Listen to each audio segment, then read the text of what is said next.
Voici ce qui a attiré notre attention cette semaine à Infocam.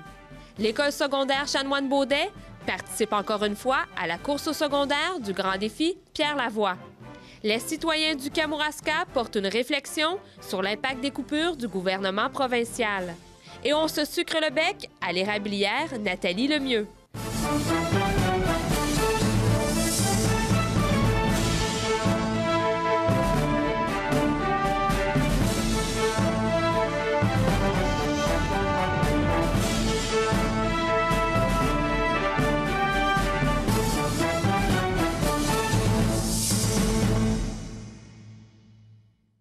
Bienvenue à votre dernier bulletin de la saison d'Infocam. L'école secondaire Chanoine-Beaudet participe encore une fois à la course au secondaire du grand défi Pierre Lavoie. Une bonne façon de promouvoir les saines habitudes de vie. Le Grand défi Pierre Lavoie, c'est une course où 30 jeunes vont parcourir à relais la distance qui relie Québec à Montréal, de jour comme de nuit, sans arrêt. Donc, on part de Québec le samedi matin pour arriver à Montréal en fin d'après-midi le dimanche. Et c'est quoi l'objectif de cette course-là? L'objectif, c'est le dépassement des jeunes. On veut que les jeunes apprennent à vider le réservoir. Ils vont être une trentaine d'heures sans dormir ou par petites périodes. Ils vont courir 270 km au total. Plusieurs vont faire des distances avoisinant même un petit peu plus que le demi-marathon au total. C'est ça, c'est vraiment le dépassement. C'est des jeunes qui s'entraînent depuis septembre et puis les progrès sont là. C'est vraiment intéressant. Il y a combien d'élèves qui participent à cette course? On en a 34. J'imagine qu'il y a un coût à participer à cette course-là. Comment vous avez fait pour trouver du financement? Les élèves ont travaillé très fort à trouver le financement. C'est via différentes campagnes de financement qu'on a fait. Naturellement, on a sollicité beaucoup les entrepreneurs de la région, les personnalités de la région pour aller chercher des montants d'argent. C'est quand même plus de 8 000 $ qu'il faut aller chercher. Pour participer à cet événement-là. C'est vraiment exceptionnel comme montant à trouver. Tout le monde travaille très fort là, à l'atteinte de cet objectif-là. Il va y avoir une course de nuit juste avant. Qu'est-ce que c'est, cette course-là? Bien, la course de nuit, en fait, se dépelle à toute la population où d'abord, il y a les jeunes des 125 écoles qui participent, qui courent dans les rues du Vieux-Québec où c'est une vraie fête, là. Il y a des feux d'artifice, il y a de l'animation à tous les coins de rue et toutes les rues sont fermées pour les jeunes qui courent leurs premiers 5 km là, avant de faire leur grand défi, donc la veille. Il y a à peu près 3000 élèves de partout au Québec, dont nous. Et donc, on attend 7000 personnes au total là, de la population en général qui vont venir courir. Donc, là, ça va faire le 10 000 personnes qui viennent courir à Québec. Comme Marie-Josée disait, feux d'artifice, DJ, laser sous les ponts. Il n'y a rien qui est laissé au hasard. C'est une course absolument magnifique pour ces jeunes-là. Là. Puis je pense qu'ils vont sortir de là grandis. Et en terminant, nous rappeler les dates? C'est dans un mois exactement, donc le vendredi 8 qu'il y a la course de nuit et le relais Québec-Montréal se fait le samedi et le dimanche 8 et 9 mai. J'aimerais juste dire qu'on est la seule école de Montmagny à Amqui. Donc, ça chevauche plusieurs commissions scolaires. C'est vraiment un projet intéressant. Puis, ça démontre encore une fois que Chanoine-Beaudet est vraiment impliqué dans son milieu puis impliqué pour nos jeunes. Puis, chapeau au grand défi puis chapeau à tous ces beaux jeunes-là. Tout d'abord, c'est quoi votre implication dans la course au secondaire? On est élèves responsables, on organise le projet.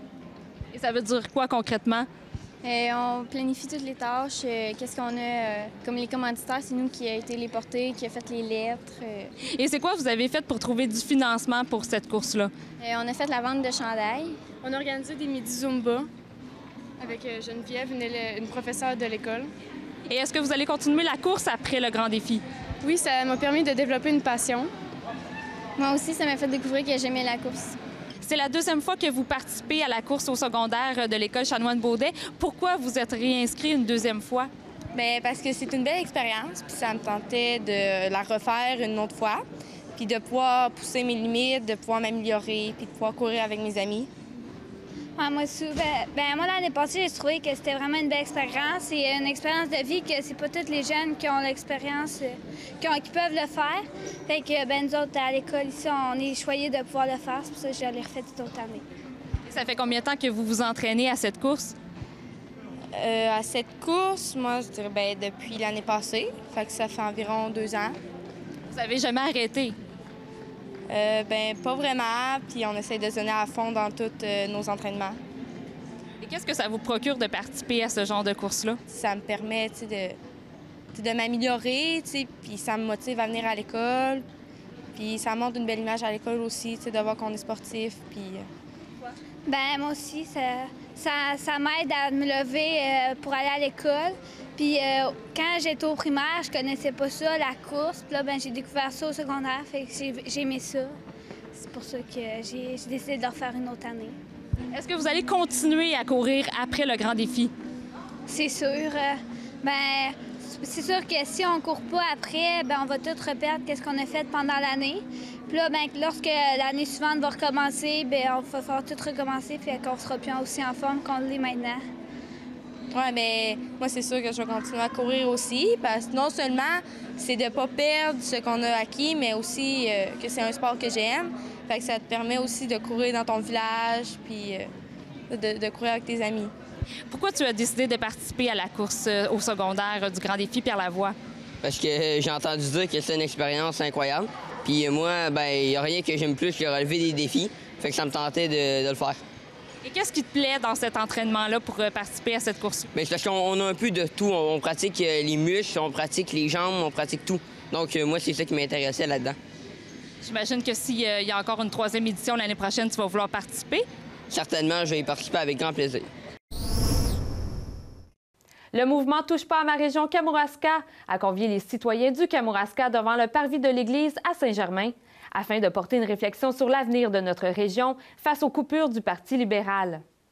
C'est l'organisation Touche pas ma région Kamouraska qui a fait ce petit 5 à 7 cabane à sucre. Tout d'abord, explique-nous, c'est quoi cette organisation-là, Touche pas à ma région Kamouraska?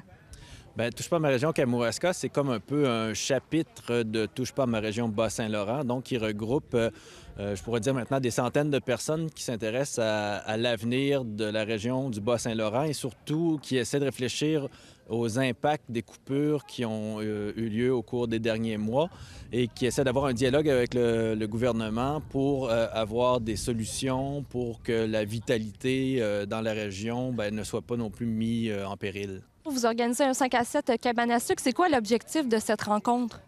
Bien, il y a 2 objectifs. Le premier, c'était de prendre un petit peu le temps de faire le constat justement qu'il y a des coupures qui ont eu lieu avec, dans les CLD, la disparition de la CRE, la Conférence régionale des élus, les agences régionales et tout ça, et de se dire, ça peut avoir des impacts quand même importants parce que c'était des lieux de concertation et aussi des leviers pour certains projets de petites entreprises et tout ça. Donc, premier temps, un constat, et ensuite aussi se dire, oui, on a besoin de ces outils-là, mais on peut aussi se prendre en main parce qu'on a des forces régionales, on a plein de monde qui ont des projets qui sont dynamiques. Donc, de ne pas tomber non plus dans un espèce de fatalisme ou de se dire tout simplement, on a besoin du gouvernement. Essayons, nous aussi, d'être la source de la solution. Et concrètement, de quoi devrions-nous nous inquiéter ici dans la région avec les décisions actuelles du gouvernement? Bien, il y a différents impacts qui sont, pour l'instant, il y a c'est sûr les pertes d'emplois qui ont lieu. Donc, il y a des gens qui vont peut-être partir de la région pour se trouver un nouvel emploi.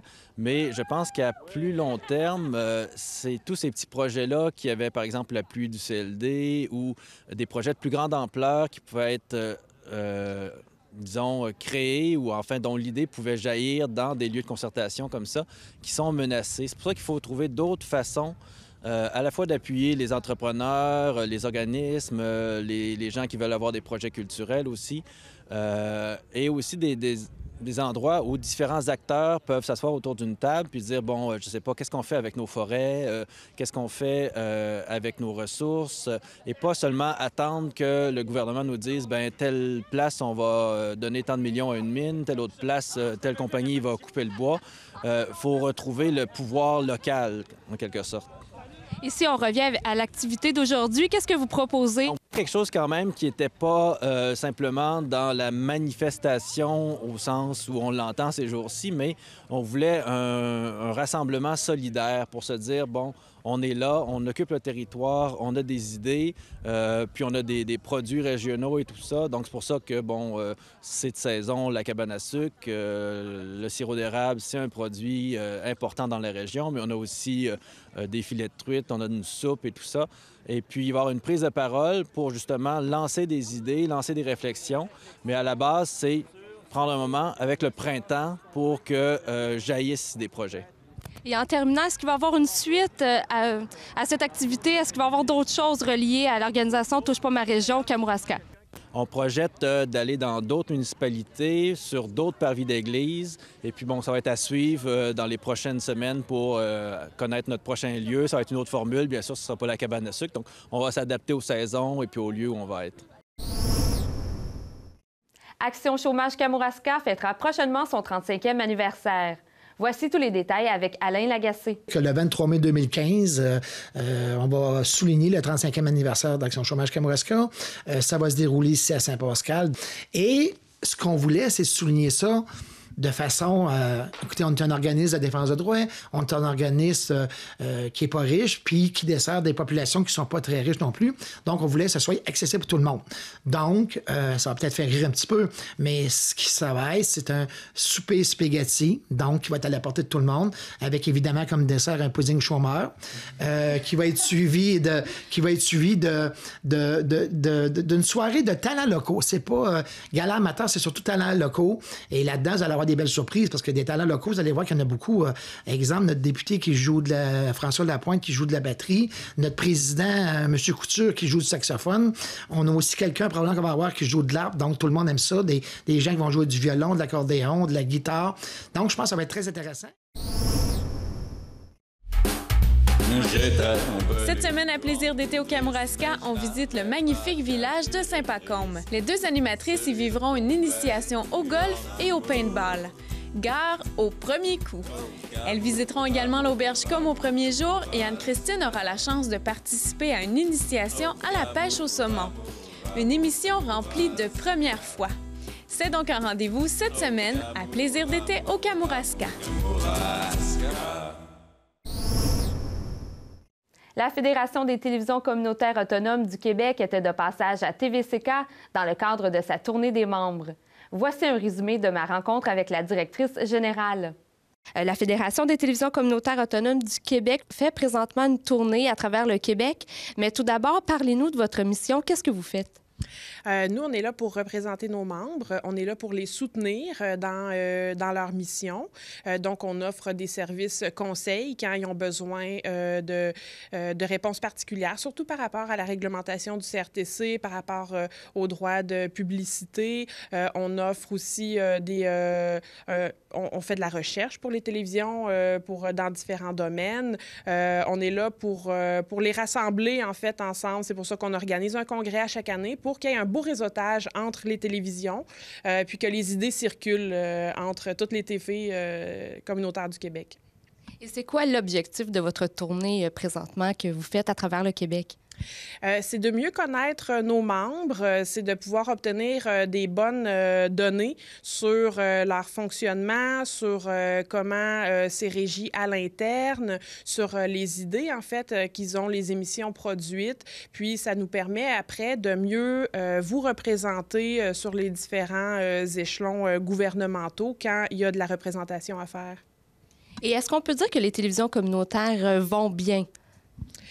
Oui, en fait, ce qu'on peut dire, c'est que les gens qui y travaillent, c'est des gens extrêmement dévoués. C'est des gens qui ont à cœur la mission des télévisions communautaires, qui ont à cœur leur communauté. Puis, dans ce sens-là, ça va extrêmement bien. Après, c'est sûr qu'il y a peut-être quelques difficultés de financement. C'est toujours un peu le nerf de la guerre, mais c'est pour ça qu'on veut travailler pour vous, pour que ça aille toujours de mieux en mieux. Et qu'est-ce qui se passe là, présentement pour les télévisions communautaires du Québec? Bien, bientôt, il va y avoir la révision de la politique concernant les télévisions communautaires au Québec. Donc, c'est pour ça que pendant la tournée, on vient chercher l'opinion des TV pour savoir qu'est-ce qu'ils voudraient qu'on défende devant le CRTC. Donc, évidemment, ça va être ça va être le sujet principal probablement de nos prochaines interventions auprès du CRTC. Il y a des télévisions qui ont fait des demandes de licence récemment, des nouvelles TV, en fait, qui vont éclore au Québec. On est bien heureux de ça parce qu'on est toujours content de savoir que la télévision communautaire autonome va bien dans ce sens-là, que les communautés se prennent en main puis qu'ils veulent de l'information locale. Et il y a combien de télévisions communautaires à travers le Québec? Il y en a à peu près 43, 45, je dirais. Ils ne sont pas tous membres chez nous. Il y a 41 membres à la Fédération, mais je dirais 43. Et c'est quoi le critère pour être membre de la Fédération des télévisions communautaires autonomes? Il faut être une OBNL enregistrée et puis il faut diffuser de l'information sur des ondes linéaires, donc avoir accès à la télévision pour rejoindre les gens dans leur foyer. Là. Je dirais que c'est les deux critères principaux. Là. Et c'est quoi, en moyenne, l'âge des télévisions communautaires? Est-ce que ça fait longtemps que les télévisions existent? Oui, très longtemps. Je dirais que là, il y en a une qui est née finalement cette année. Donc, ça va de 1 an à 45 ans, 46 ans, je crois, la plus vieille officiellement, parce qu'elle a fêté son 45e l'an dernier. Donc, c'est à peu près ça le barème. C'est présentement le temps des sucres et l'équipe de TVCK est allée se sucrer le bec. À l'érablière, Nathalie Lemieux. Dans le fond, moi, j'ai été élevée sur une érablière puis une ferme laitière dans le coin de Montmagny, dans le coin de Cap-Saint-Ignace. Quand je suis arrivée ici, dans le Kamouraska, c'est ça, je suis arrivée sur l'entreprise laitière avec mon conjoint. Puis c'est quelque chose qui me manquait bien gros, là, d'avoir des érables, d'avoir une érablière. Fait que on s'est mis à chercher un peu dans le coin, parce que là, c'était rendu que je le faisais voyager du Cap-Saint-Ignace à aller à Saint-André à tous les jours dans la période d'entaillage. Fait qu'on a trouvé, c'est ça, on s'est mis à chercher un petit peu dans le coin, Saint-Alexandre, Saint-Athanas, des choses comme ça. Puis à un moment donné, on a entendu parler ici qu'il y en avait une à Saint-Pascal qui était à vendre. Fait que tout de suite, au premier contact avec les gens du coin ici, dans le délai d'une semaine, c'était fait. Fait qu'on a acquéri la petite érablière ici, qui a 2000 entailles, en fait. Qui était déjà tout installé un peu comme ça, tout sur la tubulure. Les installations, la cabane était déjà en place, les équipements pour faire bouillir, les équipements pour transformer. Fait que puis on était proche aussi des gens. Fait que pour moi, là, c'était comme un petit rêve là, d'avoir ça, puis d'avoir des gens qui allaient pouvoir venir continuer cette tradition-là. Puis fait que là, c'est un petit peu... C'est pour ça que, dans le fond, on a cherché à avoir peut-être de quoi un peu plus petit, mais plus proche des gens pour pouvoir les accueillir puis leur montrer un peu ce qu'on fait comme travail. Ça fait combien de temps que la cabane à sucre Nathalie Lemieux existe? On commence notre 8e printemps cette année. Fait c'est ça, c'est vraiment le 8e. Puis tranquillement, d'une fois à l'autre, là, à chaque année... c'est ça, on essaie d'améliorer un peu les installations, on essaie de refaire un petit bout là, dans l'érablière, pour améliorer la production. Puis aussi le fait pour accueillir les gens pour des repas, pour faire des dégustations de tir d'érable, faire des dégustations de sucre mou. Fait que tranquillement, on travaille là-dessus. Nous, on est quand même habitués d'avoir notre sirop d'érable ou nos produits transformés d'érable, mais il y a quand même tout un processus derrière ça. Est-ce que vous pouvez nous expliquer un peu les étapes de production? Oui, bien, tu sais, dans le fond, pour qu'on puisse faire du sirop d'érable, c'est sûr que ça nous prend une période propice à ça. Fait que le printemps, tu sais, ça nous prend des journées où est-ce que ça va dégeler le jour puis que ça va geler la nuit. Fait que c'est pour ça que c'est souvent la période idéale, là, mars-avril, c'est souvent dans les périodes idéales pour la production. Ensuite de ça, ben c'est ça. Tu sais, dans le fond, tout mon système ici est installé. C'est vraiment des petits tuyaux bleus, comme on les voit là, dans l'érablière. Des petites tubulures bleues qui est reliée à un mètre-ligne. Puis, dans le fond, ça se déplace. L'eau d'érable coule dans chacun de ces petits tuyaux-là. Puis, ça se rend à une station de pompage où est-ce qu'on a un gros réservoir pour récupérer toute l'eau d'érable. Ensuite de ça, bien, ce qui arrive, c'est qu'on on repompe l'eau ici en haut. Puis Puis on a un système au bois où est-ce qu'on fait chauffer l'eau, on la réchauffe, on la fait bouillir jusqu'à temps qu'elle se transforme en sirop d'érable. Ça fait que ça ressemble un petit peu à ça. Puis après, ben, on reprend ce sirop d'érable-là, on leur fait chauffer pour donner toutes sortes de produits aussi. Et là, cette année, là, le printemps, il tarde à arriver. Est-ce que ça vous met un petit peu en retard dans votre saison? Bien, on dit oui en retard, mais si je compare à l'année passée, parce qu'à chaque année, je note un peu ce qu'on fait. J'ai toujours mon petit livre et on note. Puis l'année passée, j'ai fait mon premier sirop le 5 avril. Fait qu'on est quand même un petit peu plus tôt parce que j'en ai déjà fait à l'heure actuelle. Fait que l'année passée, on a commencé le 5 avril, puis en 16 jours et nuits, tout était fait, toute la production était faite, puis ça avait été une excellente saison. Fait que je pense qu'il faut quand même pas stresser avec ça. Mais plus les jours avancent, plus les journées rallongent, plus le soleil va être là plus longtemps. C'est sûr que les risques que ça réchauffe plus vite sont là. Mais on va voir ce que ça va donner. Il y a une salle à dîner dans la cabane à sucre. Qu'est-ce que vous proposez comme dîner ou souper? Oui, bien, on propose les deux. Dans le fond, moi, ici, c'est vraiment toujours 2 repas par jour, sur réservation tout le temps. J'ai toujours un dîner sous forme de buffet et un souper. On le fait de cette façon-là parce qu'on veut prendre le temps avec chaque groupe aussi, de dire on les accueille, on fait vraiment le repas typique cabane à sucre. Puis après ça, on sort dehors avec eux, puis on va jaser, on parle de la saison, on parle de la production et tout. Fait que moi, je trouve que c'est un aspect qui est important de garder ce petit côté-là. Puis comme repas, ben c'est vraiment un traditionnel là, soupe salade, mais jambon, saucisse, fèves au lard, des œufs, omelettes, quiche. Il y a du cipaille, des fois du ragoût, des grands-pères comme dessert. Fait que c'est un peu le typique cabane à sucre, là.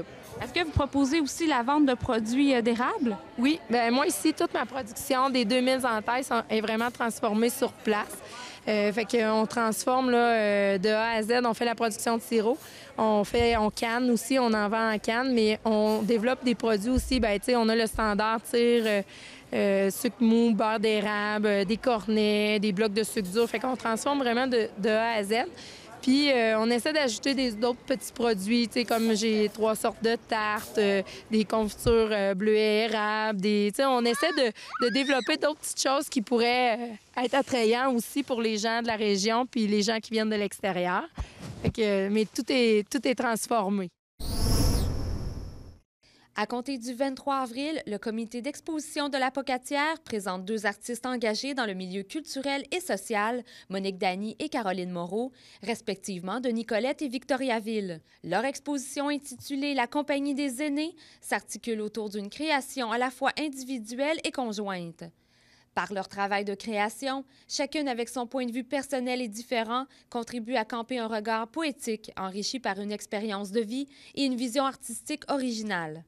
Les œuvres de ces 2 artistes ont pour but de susciter chez le public visiteur une réflexion et un partage d'émotions sur cette étape de la vie qui est beaucoup moins valorisée qu'autrefois. Vous avez jusqu'au 25 mai 2015 pour visiter l'exposition à l'édifice Gérard Dallaire de la Pocatière. En terminant, voici les 2 dernières capsules sur l'établissement L'Envol, réalisées dans le cadre du 35e anniversaire de l'APHK. Le quotidien du matin, là, c'est les départs, on va au travail. Puis le reste de la journée, c'est relativement tranquille. C'est certain aussi qu'on a des gens qui ont des journées de congé. On s'occupe de ce qui sont ici, ont des activités, soit avec l'APHK ou soit des activités organisées avec quelqu'un de leur famille. Ils ont des sorties. À l'heure au retour vers 15 h, entre 15 h et 16 h, il y a des gens qui reviennent, il y en a qui ont des exercices, d'autres ont des sorties ou des rendez-vous ou des rencontres avec leurs intervenants. Fait que c'est un petit peu ça, l'heure du retour. À 17 h, c'est le souper à la pièce commune. On demande aux gens d'être présents à 17 h à la pièce commune pour le repas. Participer à la vie communautaire. Ça n'empêche pas que les gens ont droit d'être dans leur appartement, de recevoir ou de manger plus en intimité. Mais l'objectif, c'est d'être ensemble à l'heure du repas. Ça nous permet d'observer, de voir si tout le monde va bien, si on passe une belle journée. Puis ça leur permet, eux autres aussi, d'échanger sur leur journée de travail. Donc, après le souper, hein, comme à la maison, on ramasse la cuisine, les restants là, du repas, la vaisselle. Puis, j'ai une personne en poste à tous les soirs on fait la routine aussi du soir. Donc, les émissions du soir, la tranquillité, les pyjamas, les bains. Puis, c'est des gens très responsables. Les gens se couchent tôt, sont conscients du lendemain, sont conscients du travail. Donc, un petit peu comme nous. C'est une journée à l'envol comme ça. Comme ça se passe.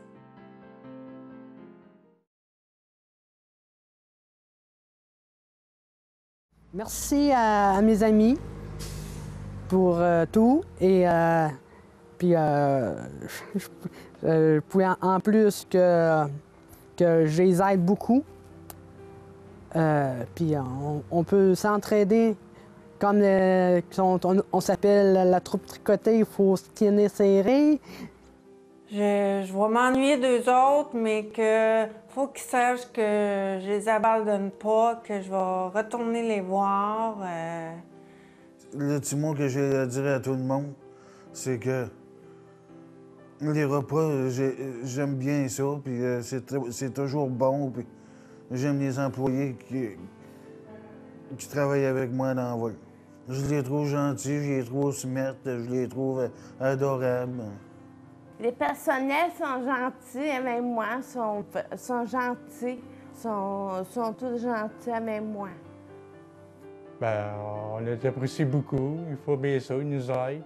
Quand on a de la misère, ils nous évaluent pour mieux évaluer, là, pour qu'un jour qu'on ait un appartement qui soit plus d'autonomie. J'ai beaucoup aimé les bonderies. Ouais, j'ai beaucoup aimé. Puis une nouvelle personne. Moi, c'est plus ça, là, jamais. Un gros merci. Vous êtes super bien occupés de moi, puis c'est ça, là.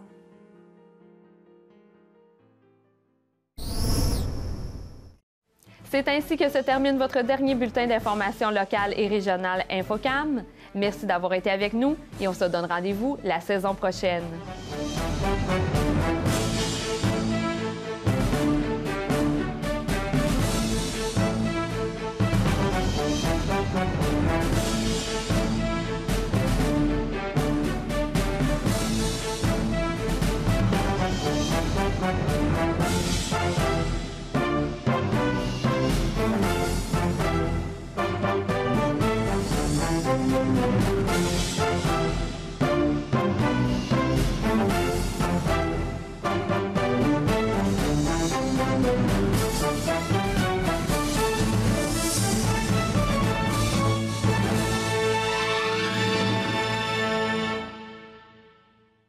Mallette de Saint-Pascal est fière d'être associée à cette émission. Mallette, 470 Avenue Chapelot à Saint-Pascal, 88 492 3515.